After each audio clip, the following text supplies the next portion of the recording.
আসসালামু আলাইকুম। আমি আজকে গিয়েছিলাম এখানকার দিল্লির একটি লোকাল বাজারে। তো আমরা তিনজন একসাথে গিয়েছিলাম, শফিক ভাই ও তারেক। তো শফিক ভাই এখানে বেশ মাসখানেক যাবত আছে।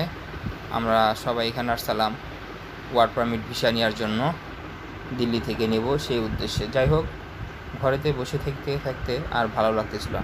তো শফিক ভাই আমাকে বললো চলেন যাই, এই দিল্লির একটি এখানে লোকাল বাজার আছে, আপনার ভালো লাগবে। তো শফিক ভাই কথা মতো আমি সামনের দিকে বললাম যে চলেন যাই। আচ্ছা, তো এই যে এখানে বেশ কিছু জিনিস দেখা যাচ্ছে। তো আমরা সামনের দিকে হাঁটছি। এই দুজন ফরেনার ছিল এখানে,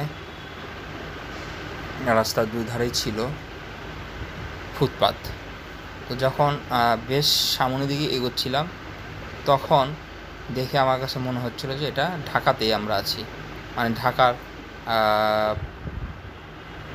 চক বাজারের গলি কিংবা তাঁতি বাজারের গলির মতন প্রায়। তো দেখে আমি অবাক হয়ে গেলাম। যাই হোক, এই যে সাথে তারেক ছিল, সাথে শফিক ভাইয়ের সামনে দুজনেই, এই যে শফিক ভাই ও তারেক।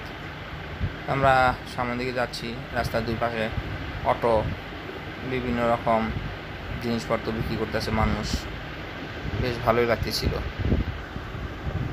শফিক ভাই আর তারেক সামনে হাঁটতেছে, আইসক্রিমের দোকান। শফিক ভাইকে বললাম আইসক্রিম খাবেন কিনা, শফিক ভাই বললেন আমার ঠান্ডা লাগছে।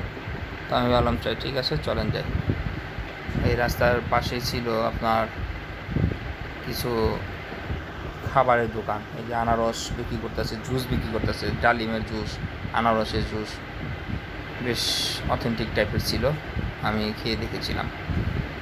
তো আপনারা বাংলাদেশ থেকেও যদি আসেন, এই ওয়ার্ড ভিসায় সাধারণত আরাকানসা রোডেই আসে মানুষজন বেশি।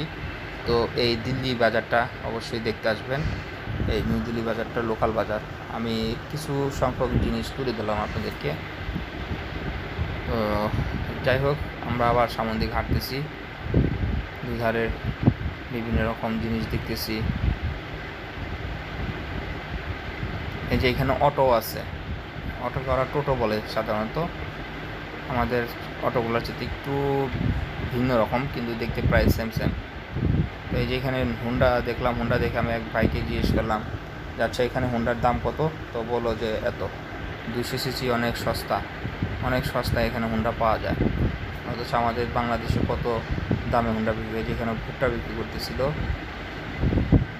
এই যে এটা একটা মসজিদ, মসজিদটার নাম হচ্ছে জামে মসজিদ, তবে ওই দিল্লির জামে মসজিদ এই মসজিদটা না, এখানে এমনি লেখা ছিল জামে মসজিদ নামে পরিচিত। এই যে অনেক বড় একটা মসজিদ ভিতরের দিকে। আর আমি যেদিন যাই সেদিন ছিল ইন্ডিয়ান, আপনার পরের দিনই ছিল স্বাধীনতা দিবস। তো অনেক পতাকা টতাকা উড়াইছিল, দেখে খুব আনন্দ করলাম আমরা, বেশ ভালোই লাগতেছিল। তবে ইন্ডিয়ানরা যারা আছে তারা দেশকে অনেক ভালোবাসে, যেটা আমাদের মধ্যে নেই, যেটা হয় না আমাদের মাঝে।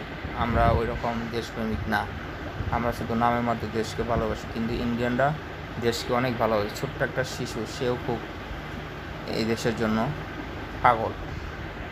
তো যাই হোক, আমরা আরও সামনের দিকে এগোচ্ছি। এই যে এখানে বাটার দোকান, বাটার দোকান দেখে মনে হলো যেন আমি আরও বাংলাদেশের মধ্যেই আছে এরকম লাগতেছিল। এই যে এখানে দেখেন, এই যে ছোটো ছোটো রিক্সা, এগুলো সব পিতলের রিক্সা, ছোটো ছোটো। এই যে সাইকেল,